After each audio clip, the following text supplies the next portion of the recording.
Hello everybody. So this is a video recording of the presentation that I did at Cityscape office on how to Docusign and how to utilize the tools with Kriya web forms, and I'll just go through the process right now and show you what these steps are. So first of all, you will need to set up your Docusign in web forms.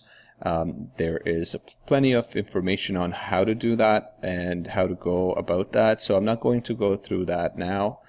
One thing that I'll advise is to prepare everything in web forms, proofread everything, make sure that all the information is correct before you go and send it to Docusign. That's very important because it could be very embarrassing to have to resend stuff because you've made some small mistake about something, and you want to have everything ready before you actually go and send to Docusign. So the step one would be in web forms, select the files that you want to send. So forms that you want to send, you select them and then press send to Docusign. Step two, continue to Docusign. It will load the Docusign platform with those documents in the envelope. Next step is to add recipients.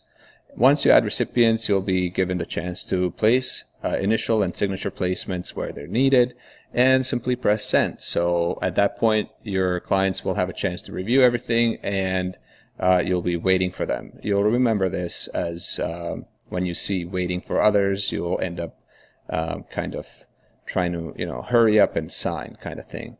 Now, I placed here a few items that I take advantage of fully. Number one, Agent Locator. I use this company for my marketing. They're an awesome marketing company. I encourage everybody to give them a call and just see how you can benefit from it. So obviously Docusign, today we're covering that. Web forms, a lot of people that do real estate here, they know about this and they do use it. Something that I take advantage of as well, and I'm using this program right here to record this video right now. It's Screencast-O-Matic. It's free. They do have a paid version, which is I think it's about $30 a year, and it has a little more extra features that you can utilize. But for the starter of video making, really, I've used this for a couple of years and I haven't paid a penny yet. So YouTube, obviously free. I'm going to post this on YouTube. You can do a lot of videos, and YouTube is a great venue to market yourself and just reach out to people in a different way. Canva, I use Canva to set up this slide, so it's a free tool as well. You can make Facebook ads, you can do all sorts of stuff with Canva. BombBomb is another tool that I use. If you do want to use BombBomb, let me know and I'll recommend you to the person that I know there. It's an awesome platform as well for videos and sending videos to clients. Instagram and Facebook are kind of a venue to, most people know about it, most people use it. Some agents still don't use it, and I don't know why. It's quite a useful way, and it's free. So I think a lot of people should be using it. Now, on how to set up each tool, I encourage people to research this on your own and just, simply type in Google how to set up whatever it is that you're setting up. There is tons of stuff out there that will help you do that. And make sure when using Docusign, all parties involved in the transaction consent to the electronic signatures before submitting your offer. The seller may opt out of the electronic signatures and your offer could be dismissed. So just a simple email to that listing agent asking, hey, are your clients okay with electronic signatures? That way you can ensure that your offer will be considered and not dismissed because of a technicality. So Rico published several articles back in 2015 telling us that electronic signatures are valid and we can use them in real estate. So you can read about that there as well. Now we are just a few final thoughts. When using Docusign, you still have to make sure your clients understand what they're signing. Explain to them, sit down with them, explain the forms. There's forms explained as well. You can use that to kind of simplify the language of what we are presenting to people and what forms we're using and why they're used, and any clauses and terms that people don't understand, you'll be able to explain to them. So before sending the DocuSign, make sure they understand what they're going to sign. Always have informed consent, and recommend the client obtain independent legal advice prior to signing an offer. Use the Form 127. It's there for us. Use it. It's useful. So this is it for the slides. I'm going to go into the transaction kit that I have set up here. This is the presentation example one I used during the presentation. I may be talking a little fast, so I'm trying to make this video as fast as possible and not be a 20-minute video. So let's see if we can get through this quickly. So once you have your web form set up, you will select the forms that you want to send. So for the purpose of this, let's say you already have your working with a realtor signed. You already have your buyer representation signed. Now we're just going to do 3 that we would do for an offer. And press send to DocuSign. So now it'll open up a DocuSign window and we'll be able to place signature placements. Once we get in there, you should select a function that it has when to selecting the order of signing. So select signing order, yes. So number 1, always make yourself number 1. Add second. I think I have set up condo buyer. I have set up condo buyer as an example, and I linked it to my other email. So we'll press done.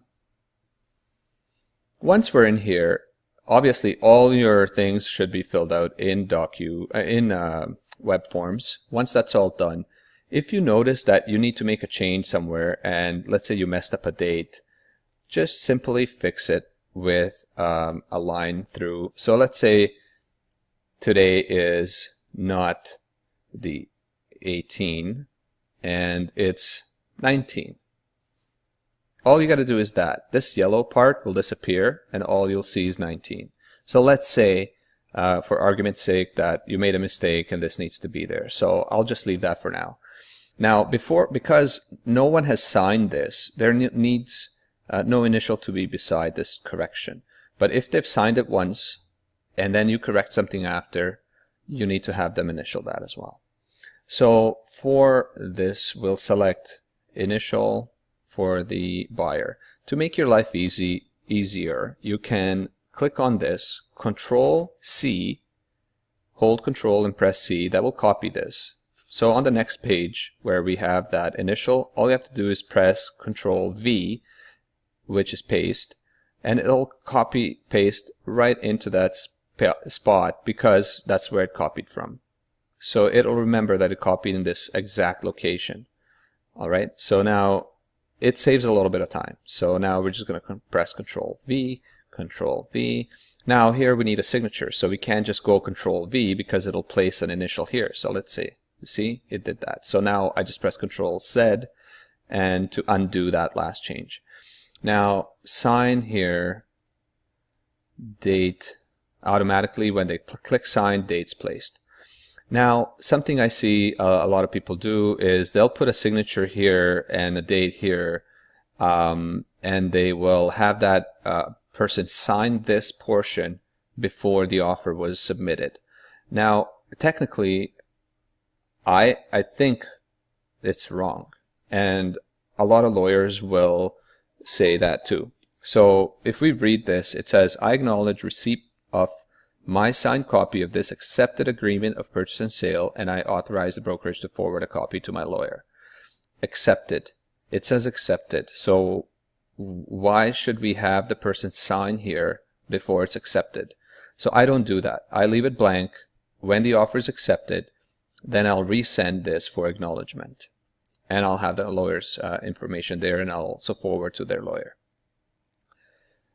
So this is where your signature goes there.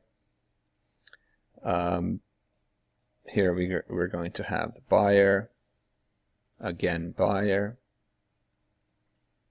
So this is confirmation of cooperation. Make sure that the these ticks are in the right place. If there's nothing there, select yourself here, checkbox. You can add a checkbox, and you can mark here it's checked.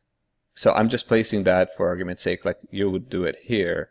And if you do that, it will show up as a check mark. Okay, so I'll just throw it out because there is a check mark there already. So now you need to place yours there, buyers there. Make sure your commission is, see here, this guy had a marketing fee. I didn't want to argue with the guy. $188 marketing fee. I seriously don't think this is a cool thing at all. I put it in just to save myself a headache. So then another placement where we need to sign and date.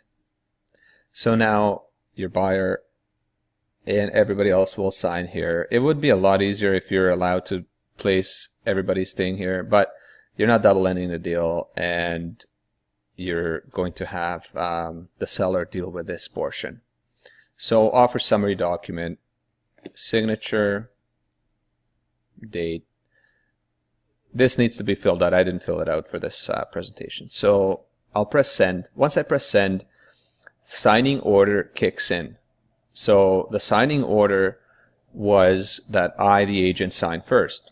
So this is mine right here. Inbox, there should be one coming up. Yep. So let's press there. Review document. My placements will come up automatically. There is no little box to check here because I already acknowledged that portion. And you'll see what I mean later on. So start, fill in. See that thing shows up. It's filled in. Next, sign, initial, sign, finish. Continue. Now, my client will receive a copy. So here we have a new message came, review documents. Please read the electronic record and signature disclosure. Have them read it. Close. Click. Continue. Start. By clicking that, they will be prompted to adopt a signature. If this person sees that you have misspelled their name, they can write their name correctly. So Joseph